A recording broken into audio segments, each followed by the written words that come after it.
Well, good morning, everyone. Before I call this meeting to order, I'd just like to talk a little bit about experiences that we had yesterday.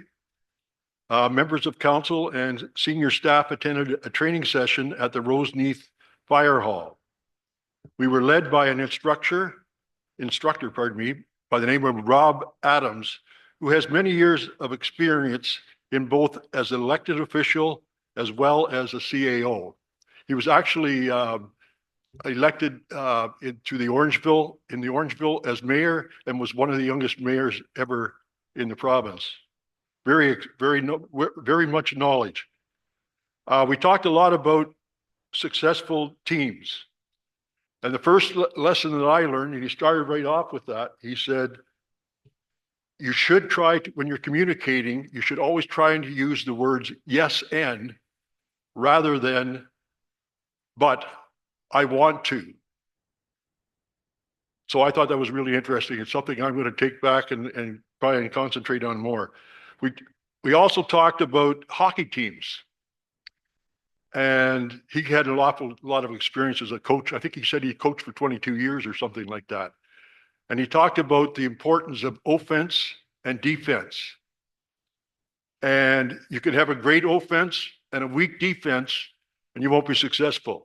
But if you have both offense and defense, and they know what their responsibilities are, they can work together as a team and be very, very successful.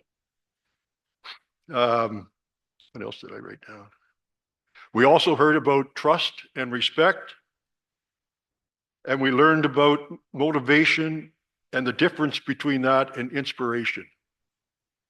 And inspiration, motivation, you can direct, or you can hold up something in their hand like money or something like that to motivate. But if you can inspire, the people can do that basically on their own. If you can inspire them to become and be part of that. So I thought it was a great session yesterday. And today I feel like a recharged battery. So I still feel that I can carry it along, but I look forward to, continuing on with that. So now we'll call the meeting to order. And I will confirm that all members of council are here, as well as the municipal clerk. And I'll call the meeting to order at 9:32. We'll move on to territorial and land acknowledgement. We respectively acknowledge the township of Alma-Calderman is located on the Mississaugan Anishinaabe territory and is the traditional territory of the Mississaugan Anishinaabe. The township of Alma-Calderman respectively acknowledges that the Mississauga Nation are the collective stewards and caretakers of these lands and waters in perpetuity, and that they continue to maintain this responsibility to ensure their health and the integrity for generations to come. Disclosure of pecuniary interest or general nature thereof. Seeing none, that'll be duly noted. Next, we have approval of the agenda. And I'll read the motion that the agenda for the committee of the whole meeting held on March 18th, 2025 be approved. Could I get a mover and a seconder? Moved by Deputy Mayor Stover, seconded by Councillor O'Neill. Any discussion? All in favor? Motion is carried. Next, we have a delegation. And today we're glad to have our representatives from the Ganaraska Regional Conservation Authority and Linda Liberty. Is that right, Linda? Liberty, okay. And Corey Harris are going to make a presentation to us. So would you like to come up to the presentation table, please? Do you know all of our members? You were here before, yes. Yeah, okay.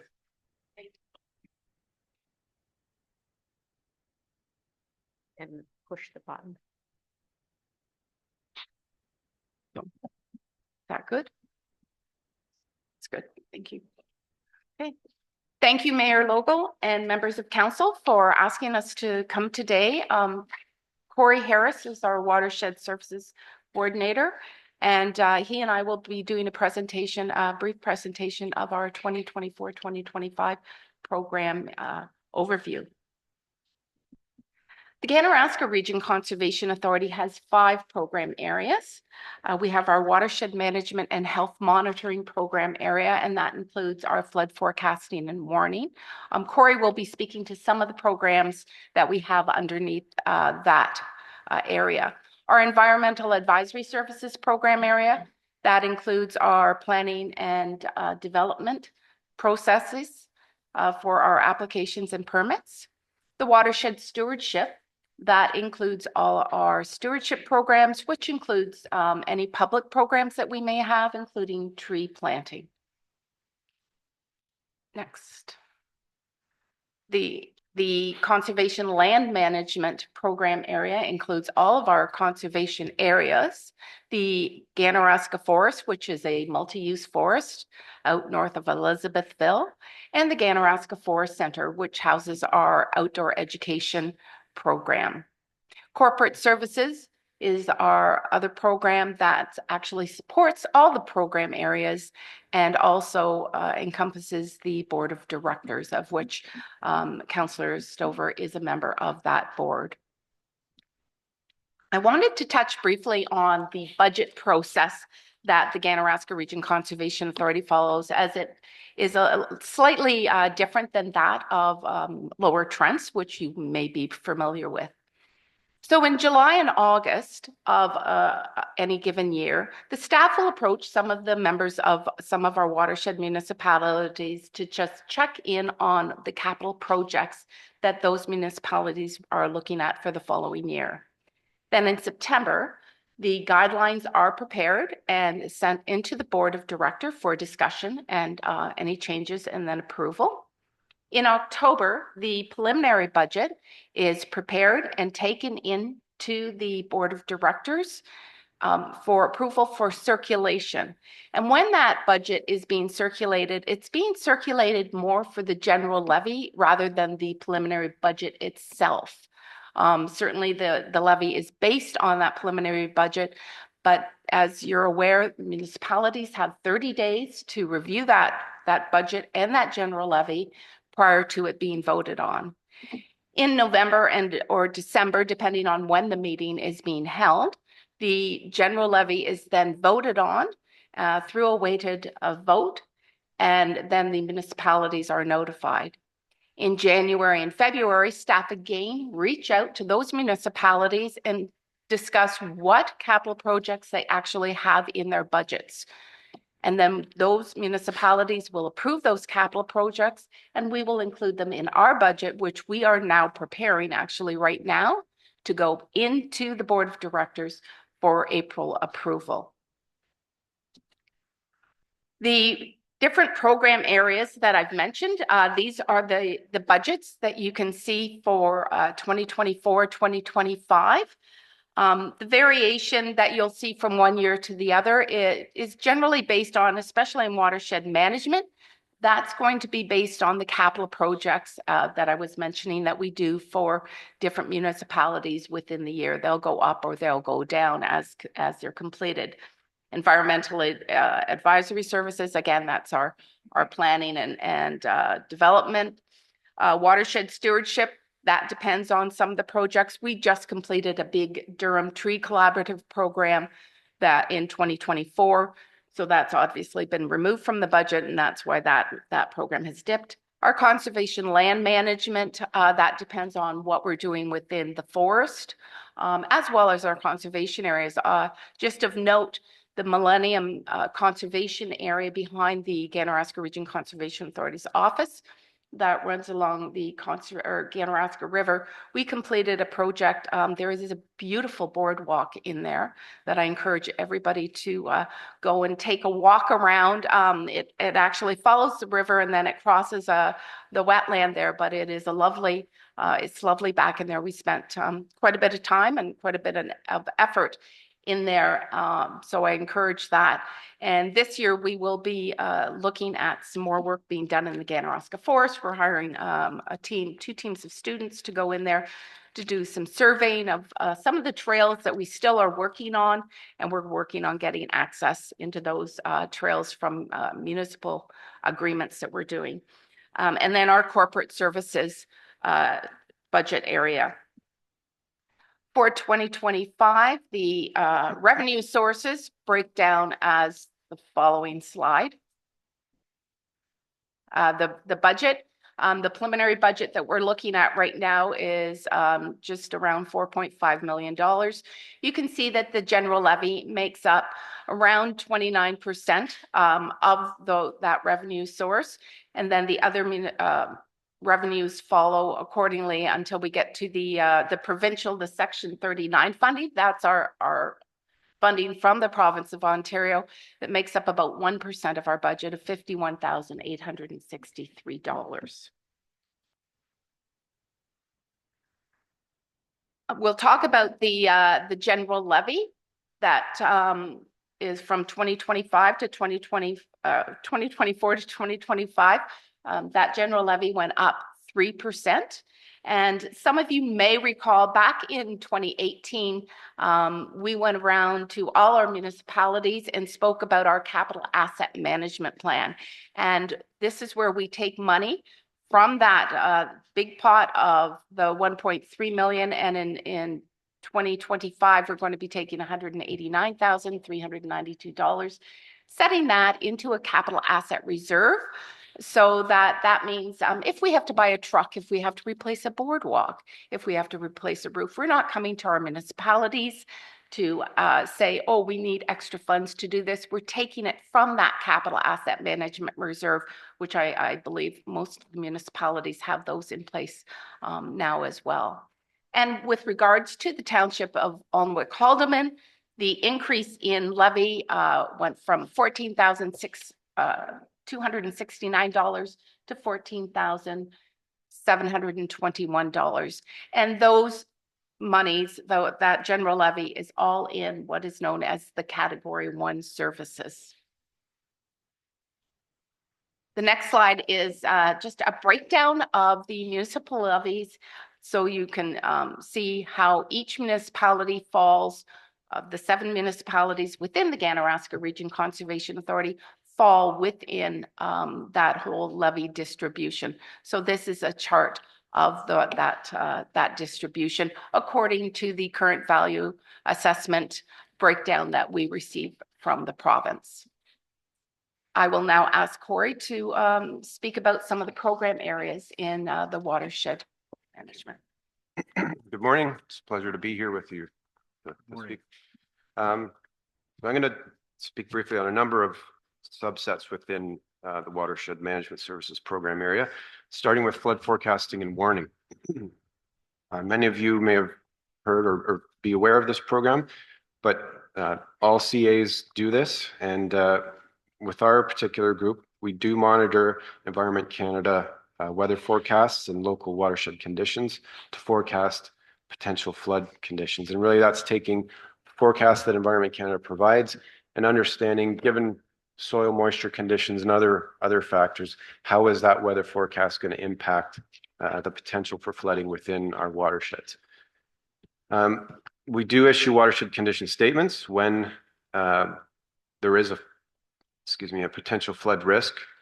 We issue those to our municipal partners and watershed residents, and it's really to inform the roads crews and others of potential flood risks at locations within the watershed. We maintain a rainfall and stream flow gauging network in partnership with the Water Survey of Canada for use in our forecasting and warning efforts, and we are currently exploring the use of updated watershed models in future forecasting and warning activities. We want to develop the specificity of our forecasts to better serve our partners.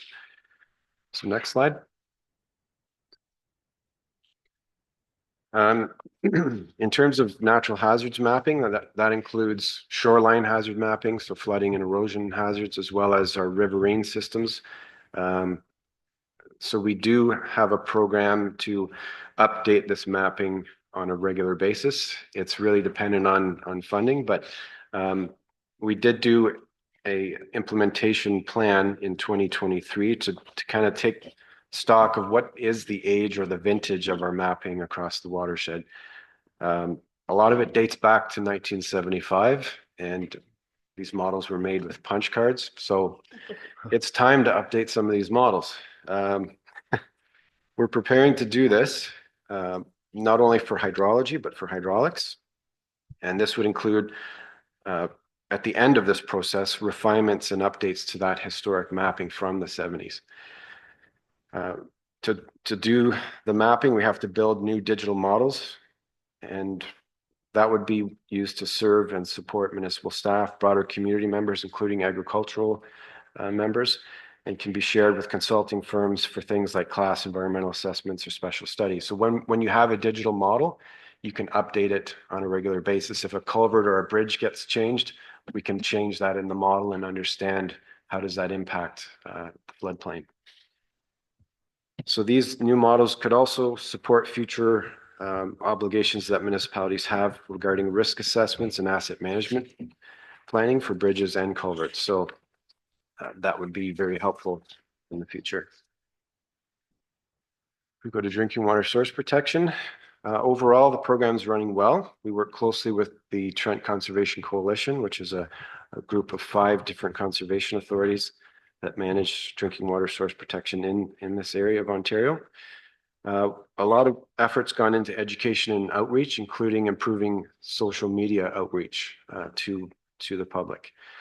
We've recently completed a Section 36 update under the Clean Water Act to the Ganaraska Source Protection Plan. That's something we're supposed to do every 5 years, so we recently completed that.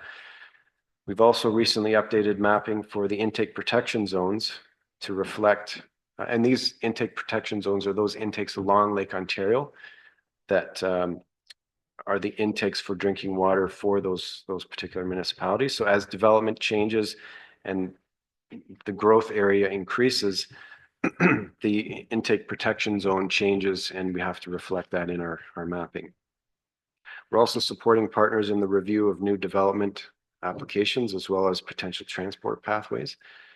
And we're supporting local risk management officials in the protection of drinking water sources. Next slide. So just a quick note on climate change. We've had a climate change strategy since 2014, and we felt it's time to give it a refresh. So we're just initiating some efforts to do that. We've also, excuse me, we've also developed climate change projections back in 2020, which are being used to support municipal climate change mitigation and adaptation planning efforts. And that document I'm showing there on the screen, that was the climate change projection study that we did. We piggybacked on some work that was being done in Durham region because they developed downscaled models for this part of Ontario, which actually included the Great Lakes, because that has a big impact on how these models work. So we asked them to do some projections for all of our municipalities. So there are some Alnwick-Haldeman projections in there. We're also reviewing recent rainfall data to support the updating of local intensity, duration, frequency values. And what these are the design storms. So when you hear terminology like the 5-year storm, the 10-year storm, the 100-year storm, those are all based on rainfall statistics. And over time, those statistics change. And what people are seeing in the research community is that the 50-year storm is now becoming the 25-year storm. So we want to take some steps to be prepared for understanding how these storms and threat levels are changing, because that informs how we design infrastructure. And so we want to be able to serve our partners in that way to provide them with some good information from that standpoint. Next slide. I wanted to just speak briefly about updating land cover data. So land cover data is taking land uses and land cover from ortho photos and getting that into a digital product. So this is essential for a lot of program areas that municipalities and conservation authorities work on, things like watershed planning, official plan updates, natural heritage mapping, integrated watershed management, understanding impervious levels for your communities and how that affects your stormwater management.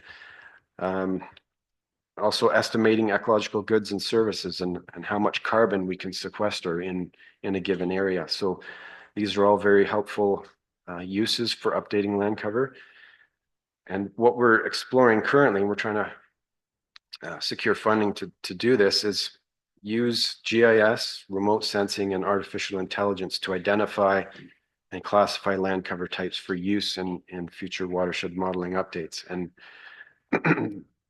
what's powerful about that is that instead of having to digitize manually all these different land cover types, using artificial intelligence to identify this stuff on the ground, so that you could do that for a given air photo set, but you can also go back to the previous air photo set and extract that information for that. So you can see changes over time. How has the land use changed, and what does that mean for our community? What's driving us here is that we need land cover data for our models. We need to know how much area is urban versus rural, and what the impervious levels are for. So that's what's driving this effort. But it would be done in a way that we can share it with our partners and others for just the maximum benefit. So, and that's all I have. Well, thank you very much. Well, no, thank you very much for coming, first of all, and explaining some of the stuff that you talked about. I have a couple of questions or comments. I'm interested in knowing how long the trail is behind your office.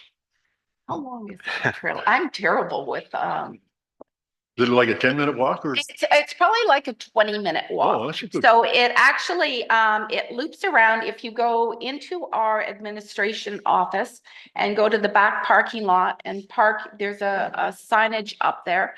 And it follows, it starts at the top of behind our office and goes down.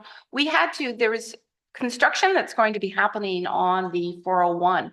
So actually MTO has expropriated part of this conservation area for the next 5 years, and they've taken Port Hope Conservation Area for the next 5 years, so that's closed. But this is why we had to move the bridge, and they did help with the expense of that. But it is about a 25-minute walk, and it's the path. It's nice and wide. I can't say enough about the boardwalk that the staff did. It's gorgeous. And then it loops back around, and you end up back. I'm looking forward to a walk. It's lovely. I'm sure it is. Can you take pets with you? Absolutely. Okay. Yeah. Take your pets on leash in all our conservation areas. But yes, I take my dog back there, and she wouldn't be walking across the old boardwalk, but she loves the new one.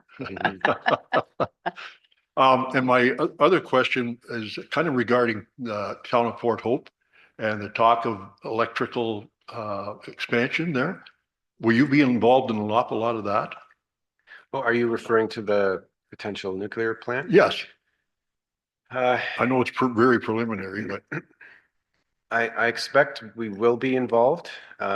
We've been working with Port Hope just on the standpoint of doing some planning for the area in terms of getting ready for watershed plans and that sort of thing. So if they start to get into the details of planning, we would certainly be at the table to support them in whatever way we could.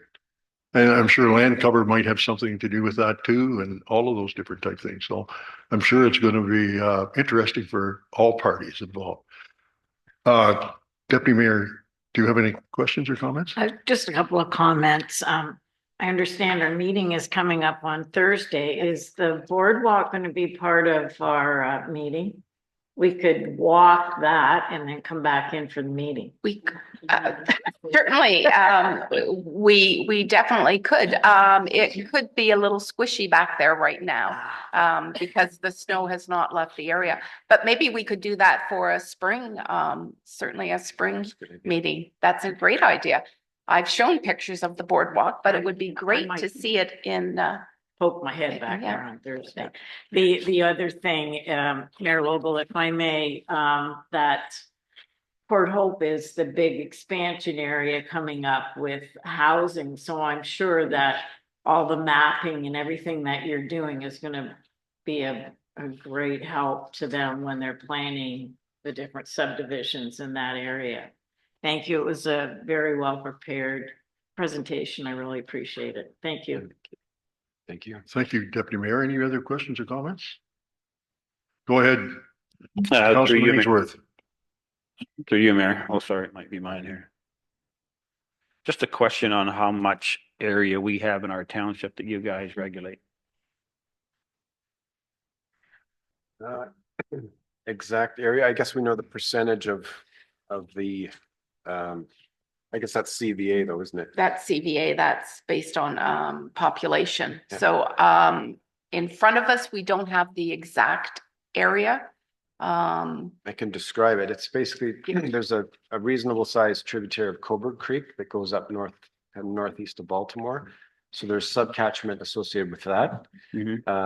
And then there are a couple of small tribs down near the waterfront and Highway 2 that are within township that drain into our watershed. So it's not a Okay. big area, and that's certainly reflected in how small the levy is relative Yeah. to some of the other areas. But yeah, it's a small part of our overall watershed. Okay, thank you. I'm not exactly sure of the figures, but I always use about 10% of our property goes to the Ganaraska, and 90% goes to the lower Trent. But that's not exact, so. Okay, well, seeing nobody has any other questions, I'll read the motion. And that is that the Committee of the Whole received the 2024-2025 program overview presentation from the Ganaraska Regional Conservation Authority for information. Can I get a mover and a seconder? Moved by Councillor Booth, seconded by Councillor Ainsworth. Further questions? All in favor? Motion's carried. Thank you both very much for taking the time to come visit us, and we look forward to seeing you again next year, or on the trail.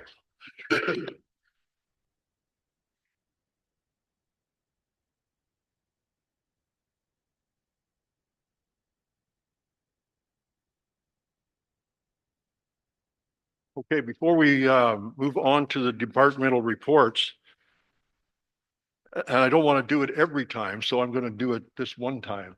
And just start off by thanking the staff for preparing all the reports they've done today. It's been a while since we've seen all of them.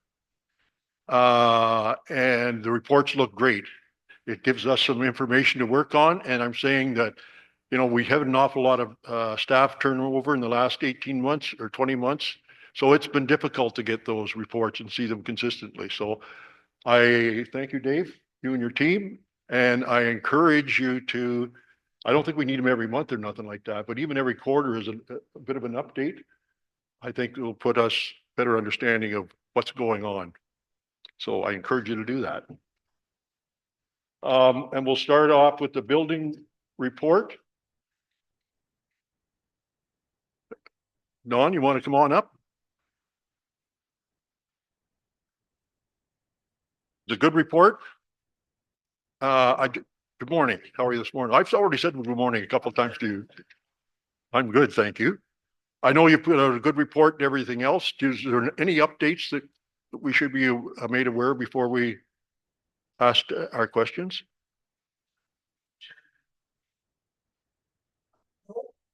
Basically, this report has been put together, with a summary of my experience the past 3.5 months in 24. I think I'm on until September. I was able to pull together the numbers for the previous 4 or 5 years from staff who were able to help me with that. I also appreciate, I did get a couple of questions in advance, which I did do a little bit of research on. One of the questions that was brought towards me was from Councillor Mary Catherine with respect to how many of the building permits we have are being applied for with respect to as of right 3 units from the province. I did go through the numbers yesterday, And I can tell you that, right now we have no permits that have been applied as a right for 3 separate dwelling units. We did in 2024.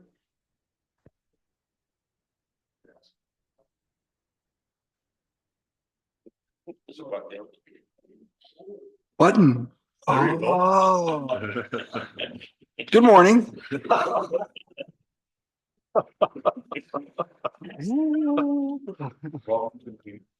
Thank you. I apologize for that. I'll repeat, one of the questions that was brought forward with respect to 2024 permits was how many were for the as of right for 3 units that the province has put forward? I can say in 2024, we did not have any permits that generated up to 3 units. We did have two individual permits for additional residential units on properties. And I had 1 alteration permit that created a second unit in an existing dwelling. With respect to 3, I haven't seen it yet. And I think that is a very ambitious approach that the province has taken that may work better in urban settings than in the rural settings. I understand from some of the news stories that, it can be really applicable to urban areas that have laneways, cottageways, rear driveways, where they could put a 3rd possible dwelling unit. And the 3rd only comes after the 2nd, obviously. So I haven't seen it very much here. Another question was with respect to what apparently appears to be a downturn in the number of farm-related permits we had in 2024. I did a little bit of research in that early this morning, and the current software that we have in place right now is very limited on what you can select as a building type and a building use.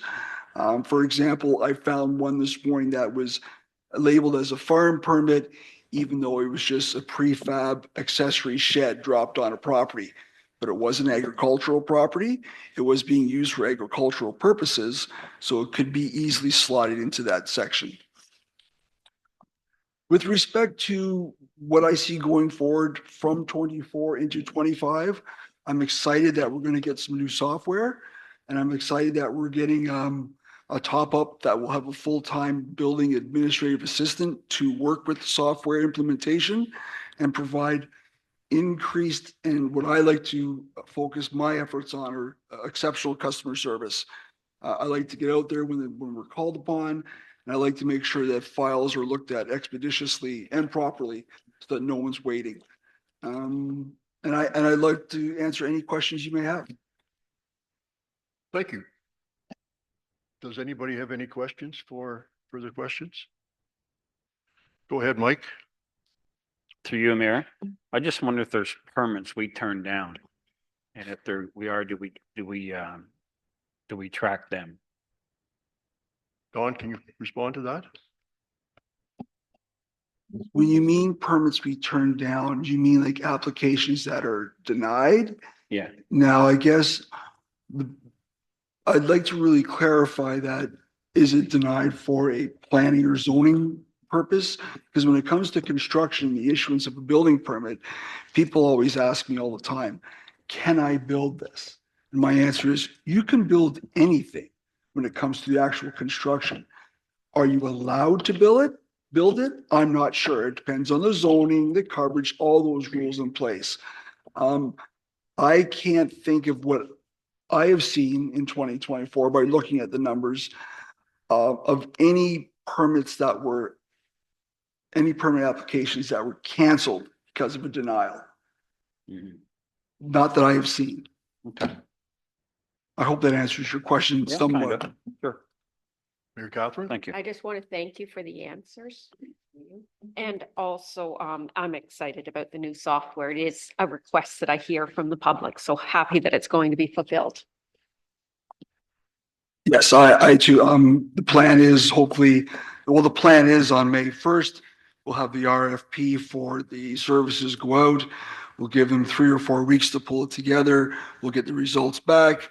I've already kind of prepared the scoring and their turnaround, and we'll be bringing hopefully a successful proponent to the committee of the whole in early June. Thank you. Thank you. Deputy Mayor. Through you, Mayor Logal. Don, excuse me, Don, I see that we've got to the end of 2024 for our permit activity. Can you look in your crystal ball and see what's coming down the pipes for 2025 so far, or is that a little early? I believe the one thing we can see is a lot of uncertainty. Yeah. I keep in touch with my CBOs in the Northumberland County regularly. We meet once a month. I can tell you that we are not the only municipality or township right now where the numbers are a little bit down. I think there's a lot of uncertainty with respect to costs and costs associated with, potential increase in tariffs or taxes, however you want to look at it. I'm little thinking about this time of year, I would start to see more applications come in because, soon the frost will be out of the ground. People will be digging. I issued a brand new building permit the other day. I don't have a crystal ball on that one, unfortunately. It really, we've seen another drop in the interest rate this week. So that kind of frees up some people's ability to have some disposable income. Maybe they're going to build that deck this year or do that addition. One of the things I'm also seeing is we may have kind of passed that wave. When I say the wave is like, we pulled out of COVID and people got back to a little bit of normality and they went and spent some money. They were doing additions. They were doing additions. They were doing decks. So, when you look at our population base here and it's being somewhat limited in a vast landscape, maybe those monies have been spent already. I haven't seen much more ramping up, but again, who knows? It could be we get through the first long weekend and there's a rush. I'm not sure. Thank you. Thank you, Deputy Mayor. Okay, that should eliminate any more questions, but you want to sit there anyways, but we'll start debate. But before we can start debate, we want to get a mover and a seconder. So I'll read the resolution and then we'll get it, see if anybody else wants to talk. That the committee of the whole receive report BLD 2025-01 Building 2024 year-end report for information. Can I get a mover and a seconder? Moved by Deputy Mayor Stover, seconder Mary Catherine, Councillor O'Neill. And if anybody else other than Deputy Mayor or Councillor O'Neill would like to speak, would you let me know now so that I can record that? Seeing none. Deputy Mayor, do you have any questions? Or comments to the debate, I should say, questions. If I may, I wanted to also congratulate or thank Don for his report here. And also I was reading with interest the fuel consumption and keeping track of that. And one thing, if I may, Mayor Logal, I was thinking when you're looking at when the time comes for a new vehicle, would you be looking at a car or would you still look at a truck? And I apologize for not asking you this ahead of time. I've been doing building inspections for a number of years, and I'll be very upfront and honest. I don't understand why we are always purchasing these large V8 pickup trucks. I take a hard hat, a tape measure, and a file. And a couple of my previous employment stints with other municipalities, a Ford Escape is a very popular vehicle. Very, very good on gas, reliable. But that also depends on what the township wants to do with respect to repurposing vehicles. I met with the CBO in Belleville the other day, and they're buying some vehicles, and they're trying to decide between a compact car and a pickup truck. And I said, well, why would you go with the pickup truck? And he said, well, basically, sometimes these vehicles after 3 years may be repurposed into another department, which would then need it. that would also be a consideration as well to have to be taken. A lot of moving parts. Thank you. You're welcome. Okay, all in favor? Motion's carried. Thank you, Don. Next we have the Parks and Rec Facilities Report. And we're going to talk about the commercial lease agreement for the Grafton Community Center. Skip one. Wait, what? Oh, I'm sorry, fire. I did skip one. We're going to talk about a fire and bylaw department report. Thank you, Mary Catherine. Okay, does anybody have, Dave, do you have an update to your report? I do actually have one small update to the report that's not on there, but the report brings some information to you from both the fire and bylaw department. The other thing to add, just of note that you will see come out probably in about another month's time, is that I have a few members that are very interested in putting on a junior firefighters camp. That'll be the first one for the township. So we're going to start with 1 week of a camp and advertise and make the opportunity available to some local kids. And we have some good interest, like I said, of our firefighters to do this. So we'll be looking at some of our neighboring municipalities and how they've done it. And I think it provides another opportunity in recreation for the township. Okay, look forward to your report. Does anybody else have any questions or comments? Or pardon me, questions for Dave? Go ahead, Mike. To you, Mayor. I just wondered about the when that army display that's going on, is that going to be public, or is it something that's going to be kind of roped off? And if it is public, can we advertise it? So what Councillor Ainsworth is referring to is our federal army has reached out to Northumberland County and Northumberland County fire departments to identify that they are going to be coming in and doing a significant exercise. Once we have all of the details together, then we'll bring a report to council, but it's still very much in the planning stages. But they've identified that it'll be probably the week of April 21st through the weekend of the 25th, 27th. We could see upwards of 900 soldiers on the ground doing many different exercises and working with the local departments here in the event of a major rescue situation or catastrophe of some sort. But again, once we have that together, we'll bring that to council. It is not something, there definitely will be advertising for it, but it's not something that people will be invited to come and watch. Mm-hmm. Thank you, Dave. Any other questions for Fire Chief? Go ahead, Well, Mary Catherine. thank you.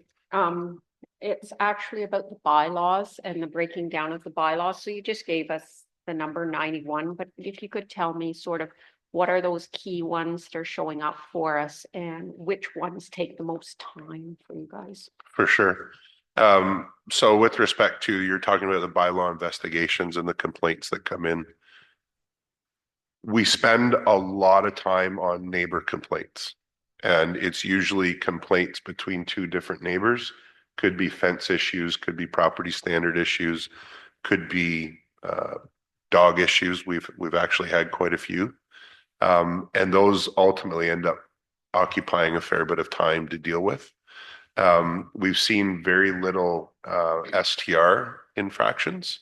So the complaints that we were dealing with a year ago or a year and a half ago, we're not seeing those same complaints anymore.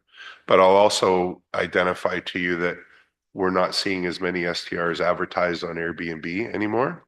But we are seeing them on another site. So there's kind of a trend shift happening, but the environment has actually gone very quiet with respect to STRs. So some of the areas that we are focusing our efforts on is looking at some of the complaints that have come in the past with respect to the boat launches, with respect to parking, especially during fishing season. Some of the residents have a lot of concerns. We dealt with some fire egress situations on some roads up near Rice Lake last year. And the other part that needs to have some work put on is that the township's never had a form of a parking ticket before.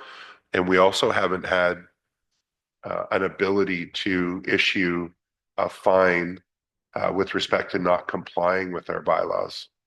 And I bring the RV trailer one is one of significance. So in our bylaw, we can give them a letter which gives them a 30-day warning to remove their trailer if somebody's living in the RV trailer, but we have no fines to follow up on that.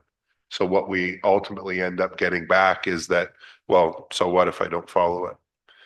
So we're looking into that, and some of the ways that is we're looking to understand what's called administrative municipal penalties, so that the municipality can look after issuing the fines and collecting the fines for that without going through provincial offenses, because it is determined right across a number of municipalities that provincial offenses really just eats up a lot of staff time sitting in court without getting the cost remunerated for that person to be there.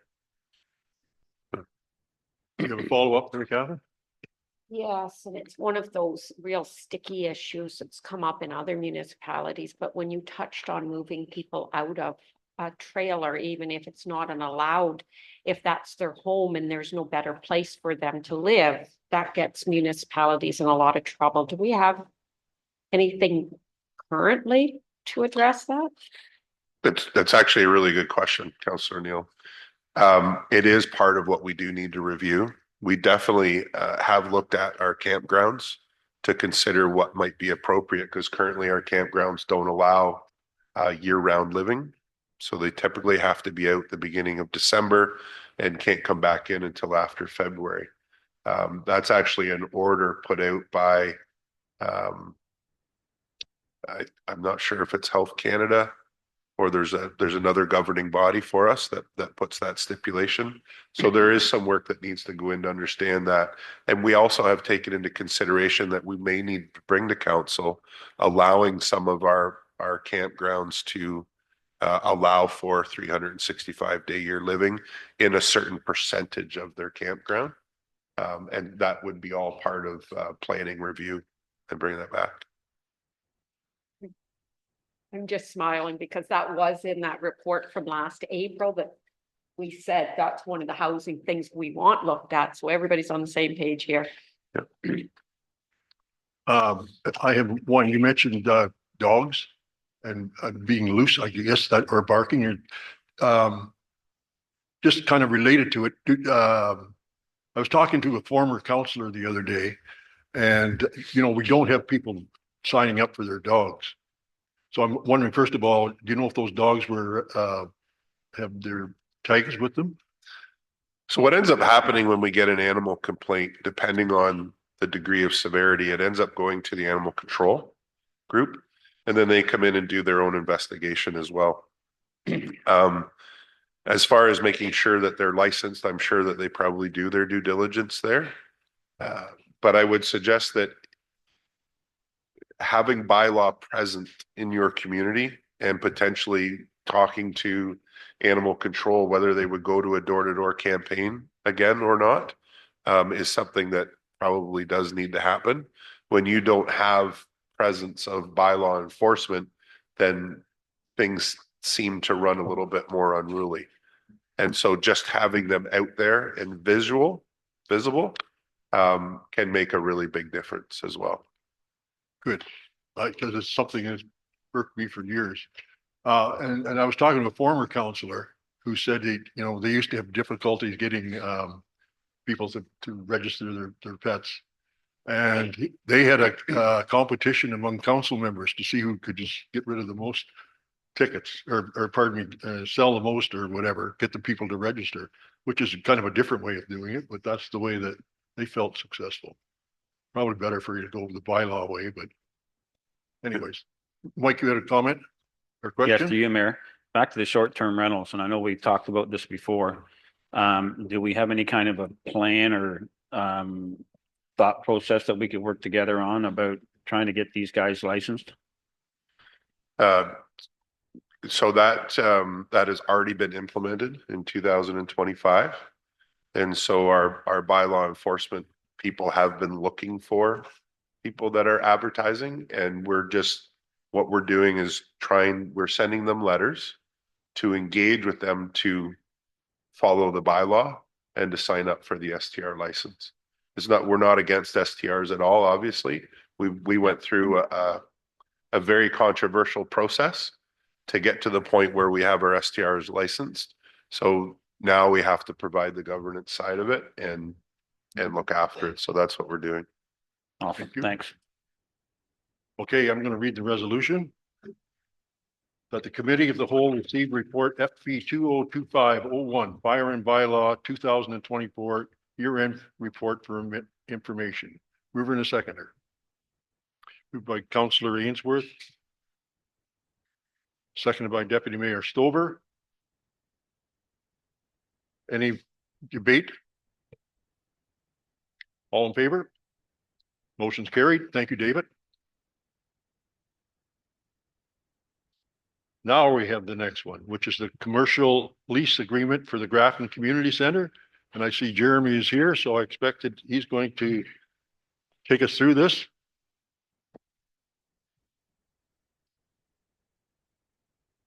Thanks for your report, Jeremy. Do you have any updates for us? To the report specifically, I can just walk through it quickly if you want. Okay, yep, sure. The two groups that are down at the Grafton Community Center currently are the county with the early on programming and the YMCA with the full daycare service. Both groups had 5-year commercial lease agreements in place for that facility that have expired. Both groups want to see an extension for their use of the space. We want to clean up the financial parameters around it a little bit and just go to a fixed rate in line with what they've been paying with small escalators on it each year for inflation or CPI. But both groups are happy in that space. It's a good use for the space. It's great for the community. So we're just looking to enter into an extension, or I guess a new agreement since the last one expired. Okay. Does anybody have any questions? Go ahead, Councillor O'Neill. Thank you for the report. So when we're looking at it, it's a cost recovery financial thing, and you've explained, which was helpful, how you're doing it. But there's no part of that that's for future improvements of the building. There's not 2% or 3% or anything in that for that. There isn't anything in it that currently sets aside anything for future investment into the facility. And do you see that there's going to be a need for future? And I'm thinking for AODA specifically. Certainly, through you, Mr. Mayor, all of our facilities will need investments for AODA in the future, for sure. I think the 2026 budget process will speak to that a little bit more once we've had some more exhaustive condition studies done on some of the different areas of the buildings. If I can carry on with a little bit of that, but we are spending, I think it's $12,000 or something like that on the eavesdropping there. So will they be contributing at all to that or not? The eaves trough is not, we're not going after the tenants for contribution towards that. The amount for the budget enhancement request form that was approved sees us replacing the entire thing and adding a snow stop, which is what caused it to fall off in the first place. Okay. I'm just wondering if we have any, as I recall, when they took over the rental of those things, they spent big bucks on the interior, making it suitable for what they wanted to use it for. Big bucks. And I say big bucks. I don't know what the heck that is, but it's for exterior, I guess it's steel roof on there though, isn't there? It is. Yeah. It just seems to me that we should have some way of asking them to help with capital expenses that are on the outside of the building. This is what I'm saying. And when I read the original agreement from 5.5 or so years ago, it does talk about a large capital investment from these groups. If you walk through the spaces where they are, it's obvious that they have spent a lot of money inside that facility, upstairs and down. And then the nature of the agreement was a cost recovery model where we were taking a percentage of shared expenses and recouping that annually. And it's a very variable approach and takes a lot of staff time and doesn't really lead to best practices for them to estimate their expenses or for us to estimate our cost recovery. So we're just trying to implement a more fixed approach for the same cost recovery method, just on a more predictable scale. And I guess we don't really want to make any money on this whatsoever because it is a good service that we're supplying our residents. So I'm not pushing that we charge them a lot, but anybody else have any questions? Thank you. I'll read the resolution and then we'll open it up for debate. That the council recommend to council that the mayor and the clerk be authorized to enter into a new lease agreement with Northumberland County for their continued use of the Grafton Community Center, and the mayor and the clerk be authorized to enter into an lease agreement with YMCA Northumberland for their continued use of the Grafton Community Center. And that the committee of the whole receive report PR 2025-04 commercial lease agreement for Grafton Community Center for information. Mover and a seconder. Moved by Deputy Mayor Stover, seconded by Councillor O'Neill. Any questions or debates? Yes, go ahead. This is more a procedural question. So we've received this for information. How do we then authorize or affirm that we do want this to continue? You want to comment? So through you, Mr. Mayor, with the committee of the whole setup that we're in, so right now you're making a recommendation to yourselves. So the recommendation is that recommends that council authorize the mayor and clerk to enter into the agreements with both entities. So those agreements will then come forward at the next council meeting in April for your then ratification of that point. Understand? So really what we are doing is receiving for information. We can make that motion and then the other part of it, just you'll bring it to us. Right? Correct. So yes, through you, Mr. Mayor. So you're receiving the general report right now for information, and then you make the final decision and sign off on the agreements at the next council meeting. You're basically recommending to yourself, you're pre-vetting your decision is essentially how it kind of shakes out. Thank you. So all in favor to receive? Motion's carried. So could I ask? Yes. One. Just it's to us as council. Do we think that it would be wise to put in a 2% for infrastructure or not? Is that what your motion is? Or you want to make it a motion or? I'm just thinking it right at this moment, but I'll make it a motion so we can have a discussion if somebody wants to second it. Can I get a seconder? Second by Greg. Okay. You speak first. That was, and I'm using the 2% because that's what we put in our budget for the municipality, and just wondering if that can sort of become sort of our habit or whatever. And I'm not sure 2% is the right number, but you know, to start to think about every building, every facility having a portion of the cost being designated to asset management. Greg? Through your worship, I guess the only concern I would have with that, and maybe to leave it up to Jeremy or that to research it, is that it, like you said, Mr. Mayor, it is a good program that they're running there, and it's sort of like all rec programs. You don't, if you're breaking even, you're lucky. I just don't want to start charging somebody 2% if we find out that that's not something that happens, you know, with everybody, because then we could be looking at the Roseneath post office up there too. Are we charging them in the future for upgrades to any of the buildings? So I'm not saying I disagree with it, Councillor Ernie. I'm just saying maybe it needs more research to is that a standard thing that a lot of other municipalities do? Councillor, or pardon me, Deputy Mayor Stover? Through your mayor logo to Jeremy.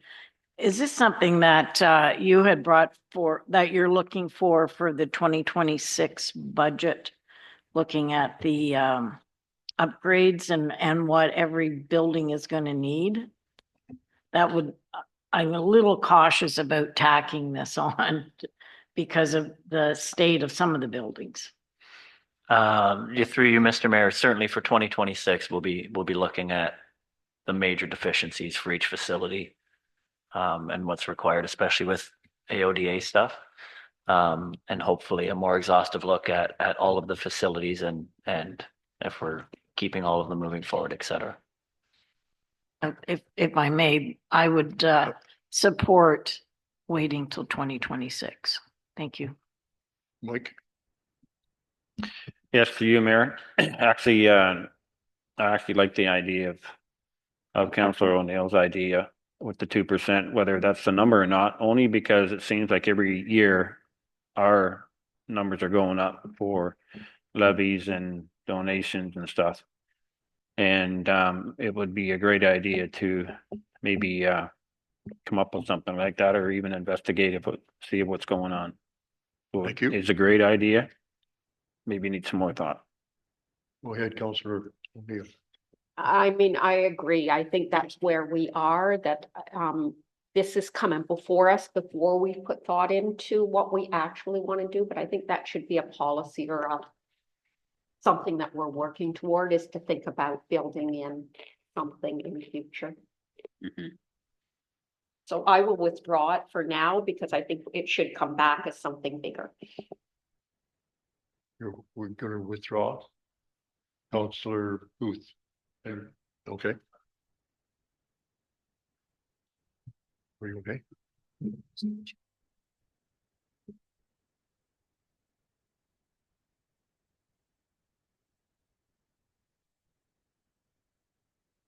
Mike? Through you, Mayor, I'm wondering if we should not withdraw it, and maybe if staff has time here in the next couple of months to see, you know, I know you guys meet with CEOs and clerks and stuff, if this is something that other municipalities are doing, just in the general conversation. Maybe if we could just maybe defer it for another couple of months and bring it back, see if we have any more information on it. I don't think you can do that if it's already been.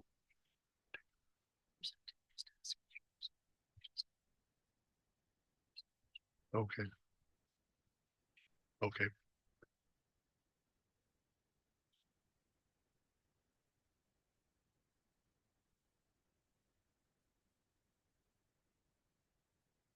I would think so. I've been getting information from both sides. The motion to withdraw. Is there any objections to this motion being withdrawn?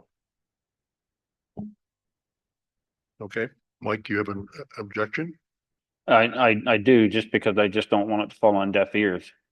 I think it's something that we need to look at, and if we could come back with more information of what's going on out there with the rest of the municipalities, that would be a good idea. Okay. That was from one side. Now from the other side, Dave is saying, and I'm sure that Jeremy actually does that or will do that, is to go out there and feel out the customers and see if there's interest for that or anything else like that.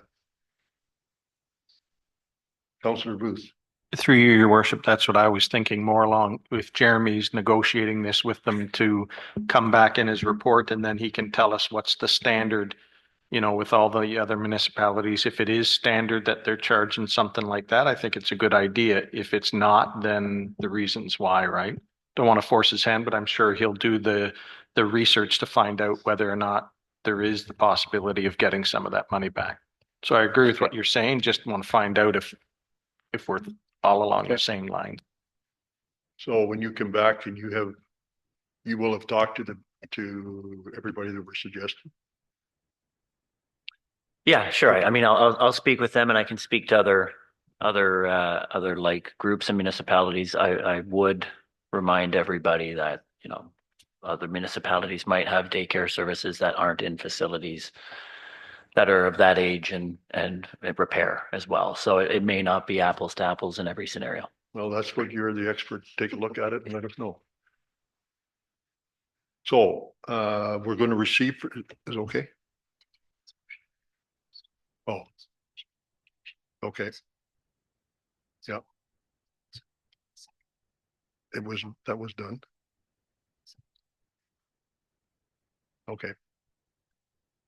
So we've got a mover to withdraw and a seconder to withdraw.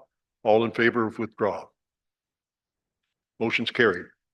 Thank you for taking us through that. Thank you, Jeremy.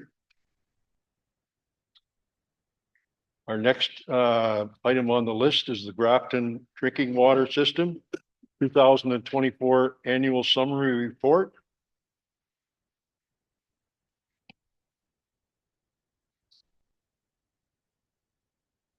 So, Steph, how are you this morning? Good, thank you. Good to see you. Do you want to tell us anything about this report? Is there anything changed? It was pretty clear, but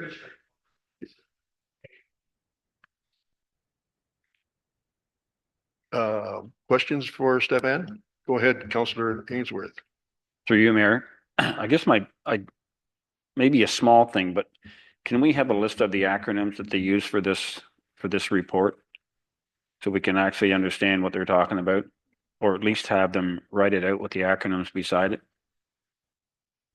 That's a reasonable request, I would think. I can reach out to. Okay. Mayor? Yep, just And a the- sec. Go ahead, you got your tape, you got your microphone open now, so say yes, you can get that. Yes, I could make that request to Adam Taggart and pass that information along to you. Awesome, thank You you. have a follow-up, Mike? I do. When we put a hold on the water committee, we were talking about whether Lucy was going to come and do regular interviews with us. I just wondered if we have anything in the future coming up for that. CAO or Steph, who wants to answer that? Sorry, could you just repeat that question there, Mike?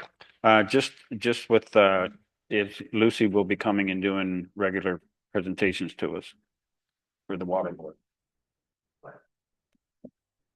Through you, Mayor. So that was part of the request of them for 2025. We're also going through, as I emailed council, a review of the entire water department under the purview of the Public Works Manager. And Mr. Dave Anderson is the one that is conducting that. And I hope to have that report to council in April and to have him come and do a presentation. And that'll let us know whether we're on mark, whether what's being done is good and that we're completely compliant with our water infrastructure and legislation. Okay, awesome. Any other questions for Stefan? Go ahead, Mayor Catherine. Sorry, I did have this question. I think there's a second report where you reference that same. So do you want, should we do that now or save my question? No, we should stick with the water report. That report, no question. Next one, got a question. Any other further questions? Okay, I'll read the resolution. That the Committee of the Whole receive report PEW 2025-04 Grafton Drinking Water System regarding the 2024 Annual Summary Report for information. And that committee recommend to council that council accept the 2024 Grafton Drinking Water Summary Annual Report. That's correct. That's not a, we can be the both and it'll be decided here, or does that have to come back? Okay. So I get a mover and a seconder, moved by Deputy Mayor Stover, second by Councillor Ainsworth. Any debate? Go ahead, Councillor Ainsworth. Through you, Mayor. Would it be in our best interest, because we're basically the ones that have to take, if anything happens to the water, I mean, that we should do regular visits, like at least once a year? Are you saying by the Lucy? Yeah, Good question. Anybody got any thoughts on that? I tend to agree with you. I think it'd be fine if we had them here once a year to just to give us an update. yeah, I'd like to see the new well and just if any changes are done. I knew they were going to change that one station for the fire department, and is that done? That kind of stuff. Just to have a look. I could speak to Adam about those questions and definitely provide some clarification there. Okay, thank you. Thank you. Cause I'm not 100% clear. It mentions September 2025, and it mentioned drawings. Does that mean that the drawings are going to be complete or the well's going to be up and running in September? It would be the drawings for the project. Okay, Yeah, not the actual well itself. These would be the design drawings for the actual well. so when are we going to get that well hooked up? I have not been provided a specific time frame. Oh, Go ahead, CAO. So that a lot of this discussion happened prior to Stefan becoming part of the township. The well is in, and my understanding is it is supposed to be hooked up by July of this year. And we're under requirement to do that with respect to the grant received to do that. And my understanding through Adam is that is being accomplished. If we're looking at, and we know we have a water model study being done right now, which is a report by Argyle, I believe is the company, that will give us a map of the water system and tell us what we need to do with respect to infrastructure investing for the next many, many years, including development, et cetera, in Grafton. Okay, thank you. Any other comments between council? Seeing none, all in favor? Motion is carried. That one's done. Okay, we have the next one is a Public Works Department update report. And anything, Steph, that you want to highlight, or everything's okay? I thought it was a good report. yeah, fairly standard report just to give a general summary of what's taken place within the department over the past couple months here. Thank you. Anybody have any questions for Stefan? Go ahead, Deputy Mayor. Through you, Mayor Lobel, to Stefan, could you pass on my thank yous to your staff for keeping everyone safe? And they had a busy winter, and from what I hear, it was all done top notch and great service. So thank you so much. I can definitely pass on those remarks. And yes, we did have quite a busy February. So Yeah, you did. And you did a great job of it, you and your whole team. So we really appreciate all the hard work that you've done. And pass that on to your staff. Councillor Booth. Through you, your worship, just one question for Stefan. I've had somebody call me, Stefan, and they were talking about trees. And it said future project staff has trees that have identified for removal. So will be the town spraying the tree or indicating somehow on there so people can see whether it's coming down or plan to come down, or? yeah, so I imagine my lead hands of addresses, civ ads that they've identified some trees for removal, and they would likely just tag it or highlight it. So when the arborist comes in, they would know which tree to be removed. Okay, so would that be like a spray paint? I know in the past Hydro's come and they've actually marked it with blue or something, so people when they walk by would know that that's a dead tree or something. So, or would you want them to I'll just tell the person to phone you to find out whether or not? Yeah, if they have a general inquiry, I would just say contact the department and we would be able to provide the best information that way. Okay, thank you. Councillor Ainsworth. Through you, Mayor, just to follow up from Councillor Booth. This arborist stuff is very expensive. Is it something that we could put a course on for our guys, or do they already have some kind of course other than a chainsaw course to do it ourselves? Removing trees? Sure. Go ahead. So we do, through you, Mayor, we do a fair bit of uh, smaller tree limbing, branch grinding, smaller tree removal. But when it comes to working at heights, that's when we do need to get in the arborist, and especially if it's in a residential area. So there's a fair bit of stuff there with respect to health and safety requirements of the department. So we do a fair bit, but the more intrusive stuff is what we do, or we don't do, sorry. And the other thing that we brought back in 2024 is we used to sublet to companies that come in and do major tree brushing back on roadways. And we do have an excavator on wheels that has a brushing head on it. It just needed to be repaired. So we repaired it in 24, and our staff now do the majority of that. And that came at a significant savings in the budget as well. So then the answer is no, we can't train our guys to do that kind of work with the equipment we got. I have one comment, before you answer that, if I could. I believe electrical wires was another big concern that you cannot be working around because that's very dangerous and there's experts that know how to handle that. Just a comment. Okay. Councilor Booth. Through your worship, that was the concern of this person, was because there's hydro wires there and usually it means somebody has to go up on a boom lift or something, which we don't have, right? So they're concerned that the tree's going to come down, hit the wires. So they just wanted to know that it was notified that somebody's going to do it, whether it's our guys or an arborist or hydro or somebody.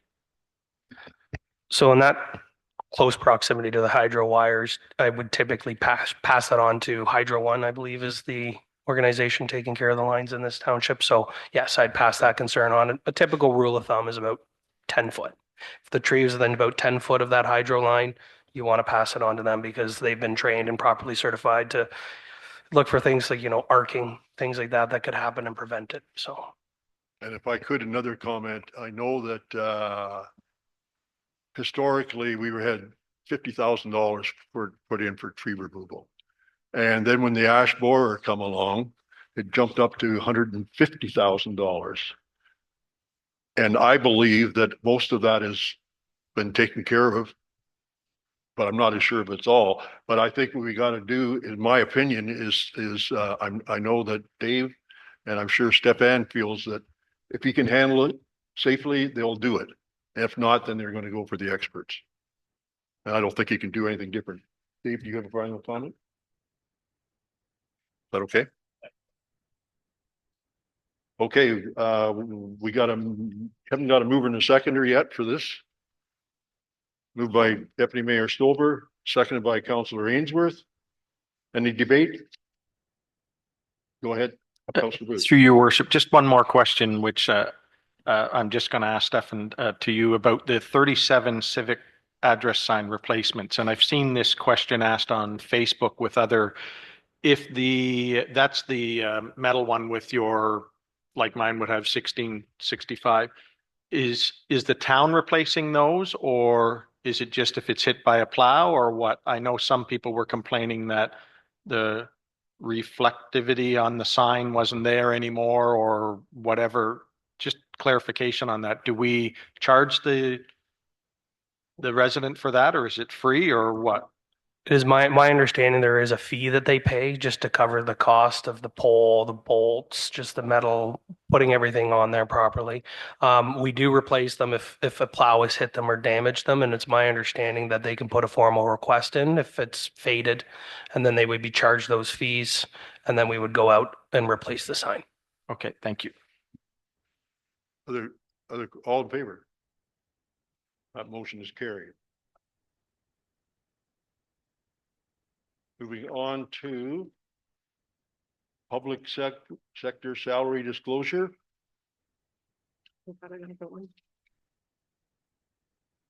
DWS report. HR 2025-01, 2024 public sector salary disclosure.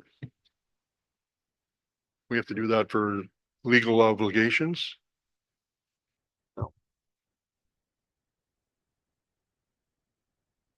Mayor Local. Yes.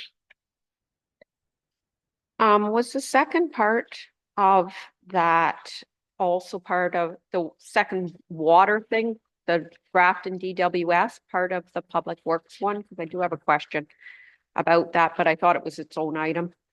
So I apologize.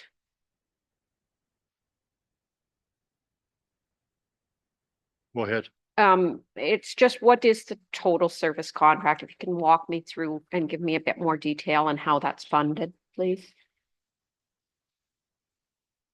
Is that, the- It's on page 49 of the agenda package is where I am. oh, okay. Well, can you want to respond to this or can you?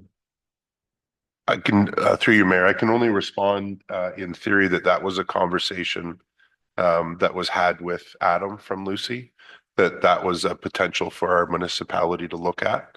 There's still more work that needs to be done. And with respect to the review of our water system and water operations that will be coming as part of the service delivery review to council, that we have continued as normal, and that Stefan, as our public work manager, and Adam from Lucy are working together to ensure that we remain compliant with our water system. That answer your question? I think so, but I just want to make sure. So you're saying that this is sort of a heads up that there's a total service contract coming. We're just not there yet. It's a heads up that it is a potential. We don't know if it is we don't know if it is the best foot forward at this point. We want to get the review to understand that we are totally compliant. I have full understanding that Lucy and our former water committee have been doing everything that they should and as required by regulation, but that we just need to make sure that we have everything in place, and so that we can make that decision moving forward. If it's something that can fall under the purview of the public works manager, as it should, then that is great.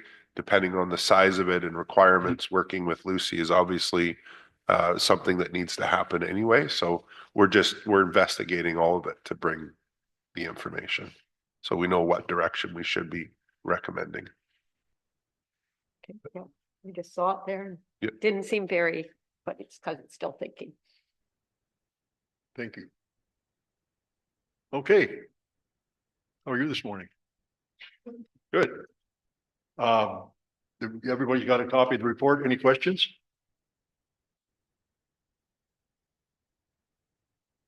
Here you go.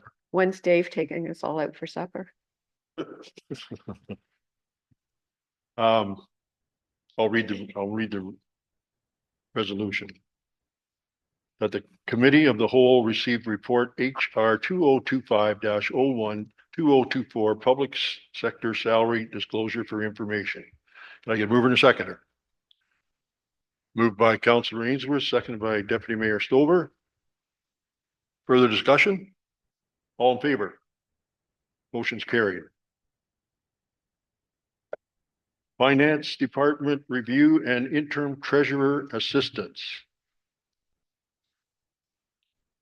You're going to handle this one? Or who's going to handle that? Dave and I will take them. Go ahead. So as you're aware, we've gone back out for a treasurer, and the applicants, we were unsuccessful. So this is now bringing forth an idea with the idea of getting somebody to come in, look over our financials, and proceed with some help within the finance department. As you are aware, January, February, and March have been very busy months for me, including the HR side of items coming to the plate as well. So it is coming in, taking a look, trying to see what we need and look at the full finance department. And as they come in, we'll also do some work as well within our means.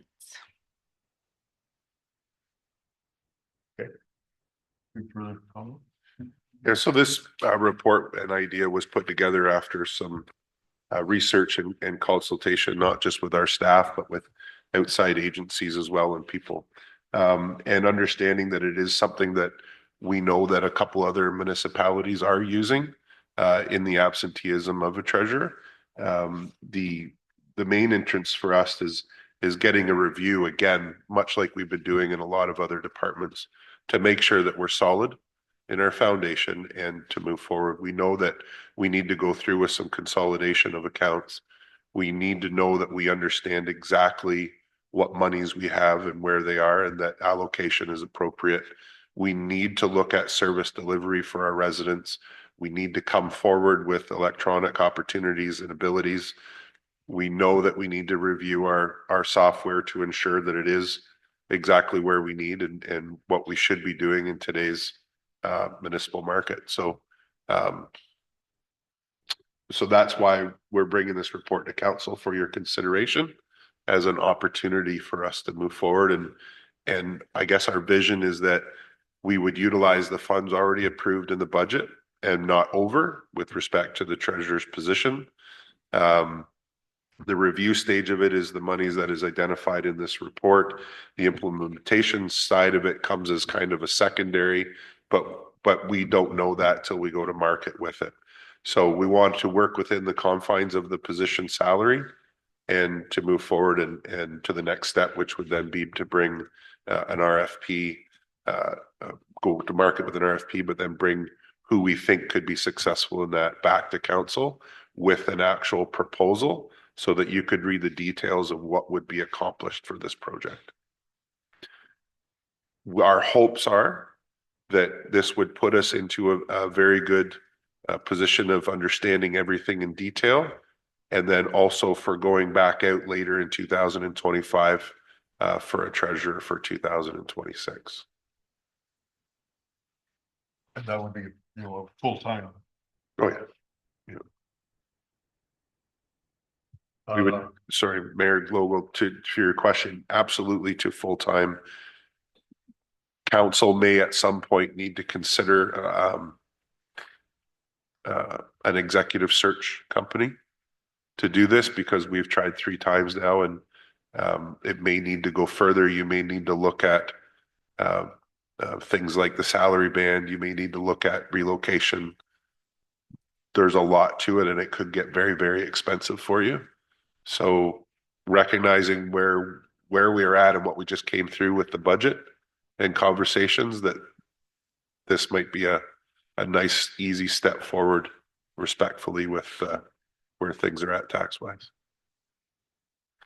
Questions or comments? Councilor O'Neill. Just a comment, very pleased to see this coming forward, and I thank you for clarifying about the hours, because that was the one piece that I was confused about. But I am very pleased to see this, and certainly when I was at that Eastern Ontario conference, there were a number of small companies that this was sort of their gigs. So hopefully we find something this way and get us moving forward. Deputy Mayor. Through you, Mayor Logal, to, I guess, Dave and Aaron both, because treasurers are really, the search is difficult or hard to find the expertise that we need here. Is this sort of thing what, in light of not being able to fill the positions, is this getting to be more the norm? And I don't know if that's a fair question or not, but it's something that I've been thinking about. There has to be somebody else filling the void, and I'm wondering if this is going to be the norm. Between conversations Dave and I have had regarding filling the treasurer's position and bringing someone in that's qualified and looking at all the different aspects, I feel that this is going to become the norm. This is definitely being proactive and trying to get somebody in the door, look at everything, see what we need as a township as well, and move forward that way. Go ahead, Mary Catherine. Through you to the deputy mayor, actually at one of the booths, they talked about one of the services they offer is onboarding of a new graduate. So it would be hard to be a new graduate and all of a sudden Coming have in. this job. So, there are a lot of creative things happening out there because we're Fill not the the void. only ones in this spot, or even for people who decide to move from another public or a private sector job or a not-for-profit job into a municipality, also the onboarding. So, And it's definitely in there. if I may, just another comment. I'd like to thank Dave and Aaron both for coming up with this plan, and it's going to be a win-win solution and certainly help you out in that department. Thank you. I guess I just have one question, and that is I just want to make sure when are we going out for an RFQ? That's the next step? RFP? So, through you, Mayor, respectfully, the process then would be, this would need to come to your next council meeting for direction to staff.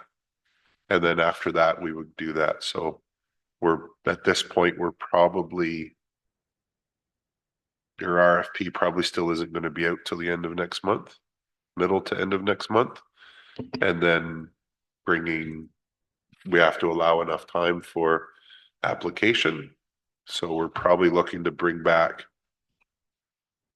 if we could have this back to council for the committee of whole meeting in May at this May. point, I would suggest. Okay, Can I ask our clerk a question?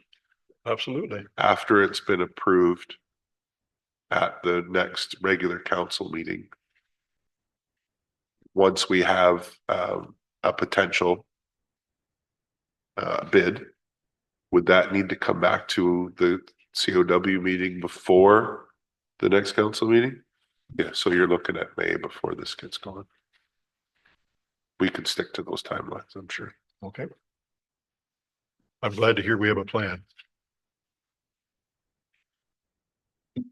Okay, I'll read the resolution.